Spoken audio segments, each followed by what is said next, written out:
Then I'll give you. I'll look up how many suggestions we got, and then you just pick a number. Right. Okay. Yep. Yep. And then you'll call the scene.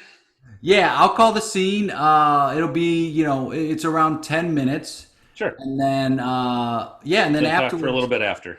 yeah. And then just, Yeah. I like figuring out and hearing, not figuring out, but hearing like where people, like how they got into improv, what's their story. And maybe there's something that pops up during the show that was like, oh, yeah, we talked about, Right. this. Do you have any information? We talked about dads. Boy, my dad was an influence with my comedy or something like that. So, Yeah, that won't come up for me, but uh, my friend, we've got 45 suggestions. So pick a number 1 to 45. all right. Well, let's uh let's let you count backwards to number 36. All right, 36. Here we go. 45, 36. 44, 43, 42, 41. 41. Hold on. 40, 39, 30, 37. 36, you said, right? I 36. did. All I right. did. The suggestion is from Michael. He once told me he dated Marilyn Monroe. He once told me he dated Marilyn Monroe. Thank you, Michael. Uh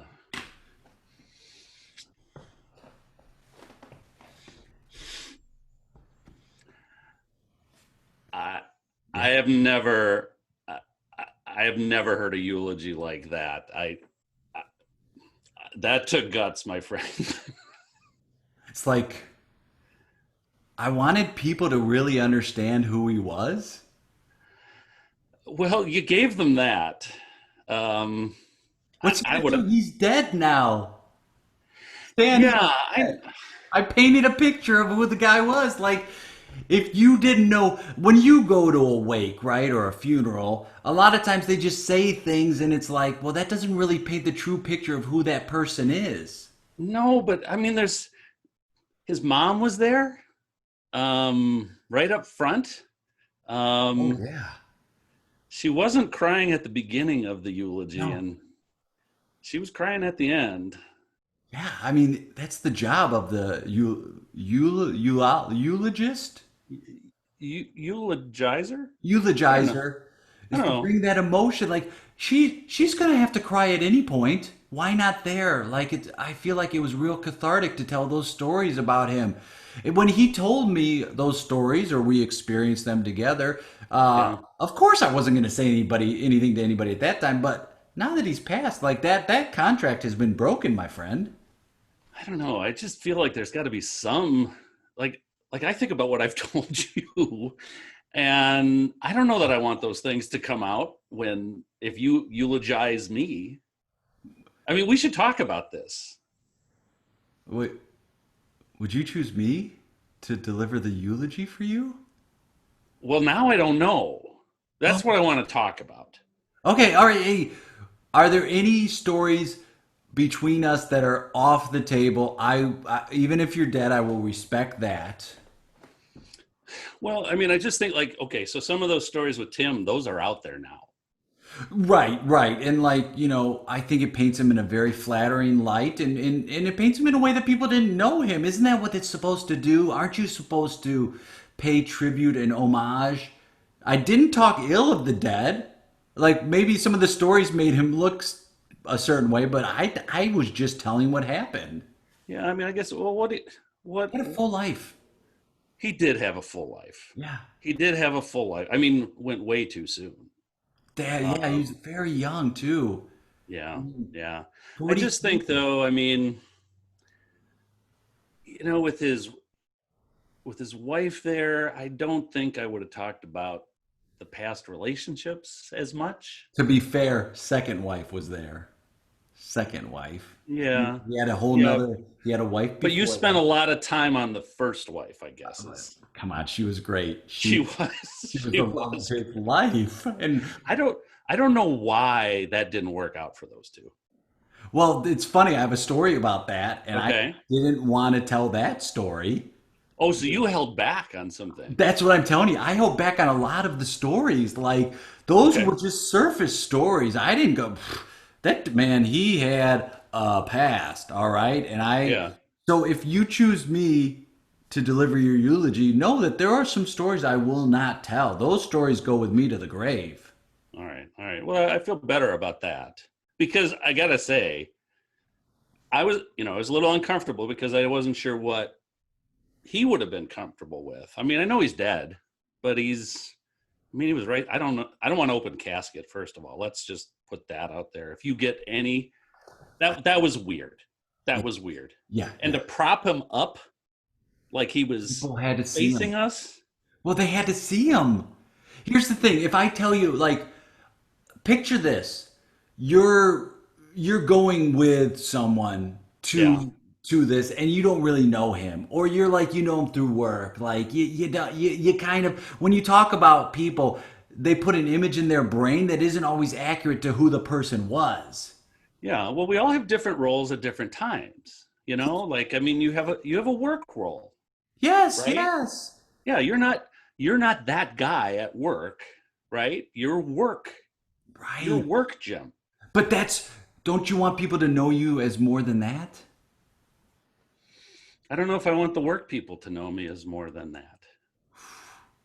I guess maybe this is helpful to me to kind of work this out because, we have these little pieces of our lives that a lot of them are separate. Maybe that's not healthy. Do you want people to, when they go to see you, do you want everyone to talk about what a great chiropractor you are, and then you realize, oh my God, my life is, that's all I am? No, I don't No, and well, want but that. but it's not going to be. I mean, I guess I'd have patients there. They seem to buy what I'm selling, so to speak. But you've Um, been to those services where it's like, oh my goodness, everyone who got up there to say something talked about them and their career. You didn't know anything about them as a person, and so you want to know about them as a person. yeah, I suppose that's true. I mean, but then that you take the risk that now you have to learn more about them so that they know you more fully during your lifetime. That's a lot to take in. I've got some really strange patients. Well, sure, and that's, you have a confidentiality, right, with those patients. I don't know if I do as a chiropractor. I've Well, never had that settled in my mind. huh? I mean, like I have a patient. Well, I can tell you. Yeah. Don't say this at my funeral, No, I okay? won't. I'll make it about you. I'm not going to make it about the patient. I promise. Okay. So I'm working on this guy, and he tells me that he once dated Marilyn Monroe. Okay. He's 34 years old. All right. Well, that's impossible. I think it's impossible, and it should be obvious to him. And I'm thinking, okay, now what do I do with this? This Yeah. guy I'm sending out into the world, and he's clearly delusional. But And he wasn't in her league. is that your responsibility though? Well, what if he does harm? That's that's where it's kind of like, where's the line? You know? I mean, I you mean, I'm a took. chiropractor. I try to get people in alignment, and they leave feeling better. They pay me too much money to get that experience, but I'll take it. I mean, do you want? I guess that's the thing. When you take your oath of do no harm, right? Is that? I didn't take that oath. Oh, well, then I think you're in the clear. I don't think you have to say anything. Yeah.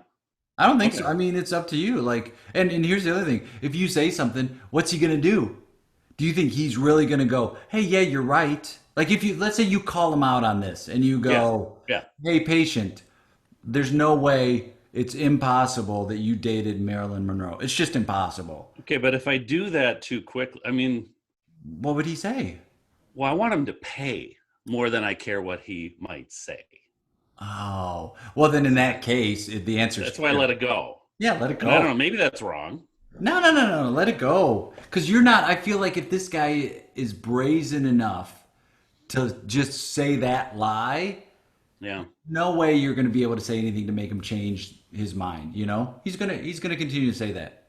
You're like, okay, I guess, but there's just so many people that it's like, does everybody let the crazy just pass? Yeah, And maybe you do. maybe maybe we should switch that. I mean, it's I mean, in maybe we got to care for each other more. wow. Yeah. I mean, I think we let it pass. Why? Because it's more convenient, it's easier. Oh, completely. I just don't want to get involved. Let me just keep going about But my day. but I in don't the want to deal long with your mess. I do that all the time, and that's probably, I don't know. I mean, what do they say? Like sins of omission. Maybe yeah, those are as bad as the ones of commission. I yeah. don't know. I mean, being We silent. should, what we should do. Let's make a different pact, okay? Okay. All right. This is flipping it. Why don't we become the kind of people that we will really want to hear the eulogy for? Huh. Be examples. Yeah. Yeah, like leave the stuff we did in the past, just flip it. And then when you're given the eulogy, you don't have to worry about what you're going to say because what you're going to say is going to be good. It's going to be pretty good. So from this, let's mark it from this point on. Well, let's take this point, but if we do this, we Yeah. got to really do it. Well, we got to make an oath, man. All right, so what are we going to do? Blood What oath. are the changes? Blood. We got to make a blood oath Okay. right What, now. can you do And that now? I don't know about a blood oath. Let's say it's a blood oath. you don't want to actually do. Okay, cool. No. I mean, I got a pocket knife. If you want to just quick on the hand and we do a blood oath, but I guess it's not safe. Yeah, you're right. It's not safe. No, plus I'm playing tennis later. Oh, you're still doing that. A little bit. A little Hey, bit. congratulations, man. That's a game you can play forever. That's what they say. Yeah, I mean, shit. I might tag along with you because I want to start getting some exercise Well, we in. could do doubles. I'm sure. I'm Yeah. sure we could do that. From this point on, Yeah. well, what were you going to say? You were going to say something. No, I was just thinking like, who do I get? Well, maybe we get maybe we get Mr. Monroe to be the other guy's doubles partner, Oh, that's great. and call him out on his crazy. Start with him. I think you're right. Let's start one person, one moment at a time. Not Yeah, worry about the big future, but let's start one moment at a time. because people don't know they're crazy. That's They one of the don't. signs. They So if don't we know. tell them, Then, they'll know, and then they can do something about it. and if we tell them, after that, it's out of our hands. It's like we've done our job. It's on them at that It's point. on them at that point. Right, right. And we will have now put another thing in our column. Yes, Here's another person that helped. little check there. Little check. Yep. All Yeah. right. So we've got to call people out on their crazy. We can do that in real life. We should do it on social media, like a I mean, lot. I think anywhere. I think social media is the perfect place to call people out on their crazy. Yeah. Because then you take it in and you're like, okay, somebody spent the time Yes, to put 3 sentences together. So what does that say about me? it means they're right. It means They typed it. I should take this advice to heart. They only are saying this because they care about me. That's what Why social else would media they? is. Why else would you on social media, right? Right. Right. Okay. We should probably do some other things. I mean, we could give some money away. I think yeah, I think give money away. I think like You you want know, to start? You can start. Why don't you start with that? I want you to get a little head start. okay. I'm gonna look up right now. I'm gonna go on GoFundMe. The Okay. first charity I see on GoFundMe, I'm gonna donate money to. Good deal. Go, Okay. GoFundMe. All right, and Tell you what, I'll match it. I'll match it too. Doctors Without Borders. I'm That's gonna give $500 to Doctors Without Borders. all right. I'll match it 50 cents to every dollar. That I mean, wait a minute. I need to call you out on this. What? You said you were going to match me, so you need to go 100%. Uh, I like where we're going with this. okay. All right. $500. I'm in. I'm in. I'll just raise my rates or something. Okay. Scene. Wait, dude, so fun, man. I loved it. Yeah, well, and I'm happy to do your eulogy too now. Oh my god, that was so great. I knew like I knew that it was only a matter of time before my character was going to have a big downfall. How did you get started in improv, man? I got started a little later than some people. Yeah. It was late 20s, and my wife got me a workshop for Christmas for ComedySportz in Milwaukee. Yeah. And it started here in Milwaukee. This is where I'm at. Been here since 94. But we had been here a while, and so started doing that, did the 101, 102, 103. Then you could, kind of progress up. And then it was like at some point, I'm going to make my money back. And so that's kind of what it was. Yeah. So I played professionally there from, I don't know, '01 or so until my last show there was in '09. A lot Wow. of fun. A lot of fun people there when I was there. Still a lot of fun people doing ComedySportz all over the place. So, and you were still doing it in LA or no? Well, it's funny. I also got improv classes as a Christmas present from my parents. Okay. And ComedySportz, I was in Chicago. ComedySportz was like my first professional gig. There we go. And Mine too. and I did it. I took a little break, and then I came back and I did it again. When I got married, ComedySportz was the rehearsal dinner was a ComedySportz show where I invited friends to play. I loved it.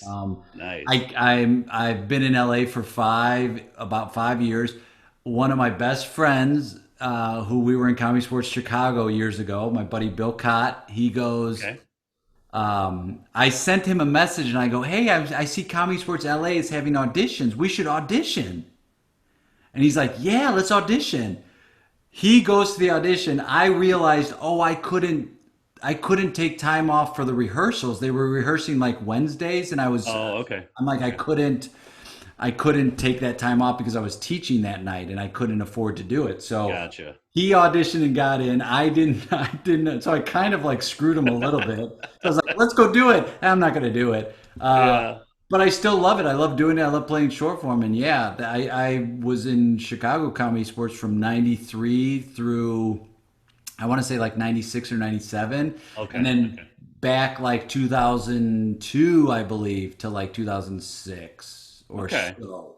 But I loved it. And it was the same thing of like, oh, I love doing the short form and the people, and being able to go to different cities and play was really fun too, because it's like it's a franchise. So it's all over the place. So yeah. Right. Right. Yeah, that's Yeah. that was really my training as an improviser, is short form. Like doing ComedySportz shows, man, you understood, you not only understood how to play the games, you understood how to play a show. Like the Yes. entire what your role in the show was, which isn't taught to you. You're never taught like, here's the role for the show that you're going to play. You're taught the games, but you don't understand the flow of a show. Right. And it's a lot more connected to the audience than a lot of improv is. Yeah. And I think that's a really good thing. And I think that'd be something that would be good to sprinkle in other areas, other theaters, other communities in a way. However people want to do improv is how they want to do improv. But getting the audience involved more, I just adds an energy. 100%. And you've told the audience, come out and you will give us suggestions to do the show. And Yeah. if you continue, even if you don't get suggestions from them, but you just do little interactions with them throughout the show, I think that's such a huge part of improv. And you're right, it builds the energy, and it gets that bond there. Yeah, yeah. And it's a different goal going for the audience. I don't know. To me, that's kind of where improv starts, is the audience experience and working backwards in many ways, Yes. which I do think leads to different choices, you know?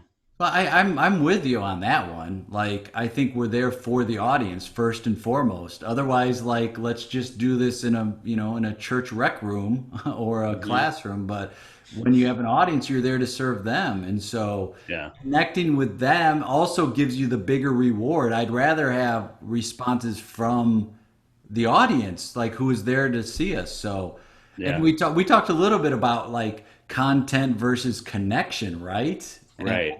how now we need that connection more than ever. Yeah, I think that's going to be true even after, Yeah. quarantine, when the stage is available. I mean, yeah, that conversation, to me, I feel like improv online, this is a way for us to connect, spend some time together, and for to see, you and others interact with each other and perform. I think the connection part is what has always kind of kept me interested. That's why I stop the scroll, or that's why I'll Mm. log into something. So, when we do our online shows, it's been really focused on how do we connect as much as we can, given the limitations of the medium. What have you found successful in that regard? So for us, I think the biggest thing you miss is the immediate audience response, Yeah. to kind of hear the laughter, things like that. So for us, we have somebody who is in a co-host role, who is kind of there, the bridge to the audience when we have a show. So they kind of take the idea of like, hey, we're getting you seated, so to speak, as people are logging Mhm. in before the show starts, and they're the ones that will chat back and forth with the audience, and then tell us what's going, and we'll try to mention names. Mentioning people's names is always a big connection point, because Yeah. people just, they like to hear their names, they like to feel seen, and Yeah. that's a gift that we can give them as well. And then we'll pull people on screen as well for volunteer games when they're willing to do that. And then after the show, we'll also say, hey, whoever wants to come up, come up, and we'll have a little kind of a talk back kind of thing experience with people. And we've had some really, kind of really cool connections through that. Some people have come, I don't know, 7, 8 shows, and we get to see them and get to know them. It's Oh, it's that's pretty cool. cool. That's pretty cool. Do you bring them? So you bring them into your Zoom room? Yeah, we've been doing this. It'd be a longer topic, but we use the webinar feature so that we can do that. Yeah. Yeah, so it's a different set of tools, but it also lets you do some things in a way to set up some of the games. So to me, like, we're doing, one-on-one improv here. That's a duo is pretty easy to watch because there's only two people. Right. But if you've got 5 or 6 people on screen, you've got to figure out how to do that in a way so there's not all these points of distraction. So if somebody is doing a one at a time game, like if we're doing a short form game, like at ComedySportz, it was 185. You Yeah. step forward, you deliver your line. We want one screen to be active for that. There's ways to do that in the meeting function as well. But how do you do that, and how do you find a way so that people know this person is ready to step forward? It's just, all these goofy technical things that you got to figure out. And people are working on improv specific streaming products. That'll be kind of interesting when those really hit. So Yeah, I'm excited about those because I don't think this is going away. I think this will stay. yeah, because you're going to have so many more people working remotely. So Yeah. for corporate shows, if that's what people are doing, I mean, we're starting to book things out way into October now for these. Oh, really? So Congratulations. That's great. Congrats. yeah, yeah. So, but if people are going to be working remotely, well, how do you connect them together without Mm. flying everybody in Yeah. one place? It's just the cost. I think it's going to impact improv festivals too a lot. Yeah. I don't know what that's going to be like, but all this available training. I mean, you're able to do training online for people all over the world. I'm able to do that. People in, Yeah. the other side of the globe are able to do that. I mean, it's just everybody is available. So getting everybody together Yeah. is better, but it's a lot more expensive. So I just saw the dramatic improv festival is going to be virtual, and there was like and I swear there were like 25 workshops happening, which is crazy. yeah, they are continuing to grow that. Yeah. I haven't been to it. It's not that far away, Hmm. but it's good to see that kind of continuing to grow. It's a whole different approach to improv in some ways. So I don't know.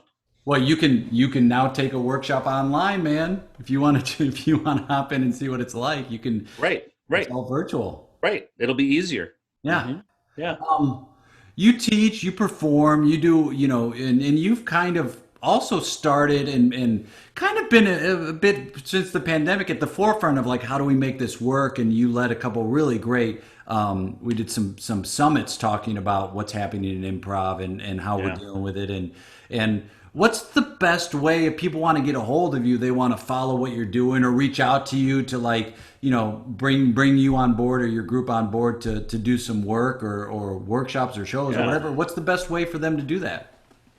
Well, a few different ways. I mean, nice of you to bring it up. And those summits were fun. And that first one that you were a part of in particular was it was a good time. I feel like in some ways I was one of the first people to put something together, but it really was a good time for improvisers to get together and think about like what's going on and how are we going to Yes. respond. Yes. Yes. And then it's the world has cracked open in terms of globalization. But then, of course, we've had in the U.S., but also all over the world, just after George Floyd, just the racial justice outcry and energy. That's a big factor. We've got a lot to wrestle with. Hmm. So part of that has sort of been finding a way. The Improv Comedy Connection podcast is what I did that under, and those summits are there. There's also YouTube for the summit part of it. Mm. You can find me, at Whit Shiller on Facebook, Facebook/Whit Shiller, or Twitter, Instagram, whitshiller.com. Fish Sticks Comedy is our improv troupe. So fishstickscomedy.com is where you can get to me. So yeah, that's how you get to me. But it's fun to do this together, and it's fun to see the bigger world and to try to grow in a way that this art form flourishes, even though there's all these theaters that are struggling and some that are going through massive upheaval that may have nothing to do or may have a lot to do with the finances. It's kind of some of both. I think it's going to be a better world on the other side of this when we have the stage Yeah. available to us again. I think so. I think this is growing pains that were needed and growing pains that was a long time coming. And now it's like, okay, it's just everything is changing and the timing worked out. And when we get back to a face to face situation, I think we'll be stronger and better for it for sure. I think so. We'll know each other better. Yeah. We'll be that much more in each other's lives. I mean, I feel like the community has both grown and tightened Yeah. at the same time. I think, like what you're doing with these, I think that's great to introduce new faces. You're improvising with people you've never met before Yes. online, and it's just fun because we can play together, get to know each other, our personalities come out, and we are seen Mm. for who we are, and that's a great thing that you're doing, and I know it's good for you as well. It's therapeutic Yes. for you as well. Oh, thanks, buddy. You're right on. It is very therapeutic. Well, I can't wait to play with you again, man. It's always fun, whether it's playing with you or just talking. It's always great, man. So I appreciate your time, and we'll be in touch. All right, sounds great. Thanks for the time, Jay. See you, Enjoyed it. Whit. See ya. Bye.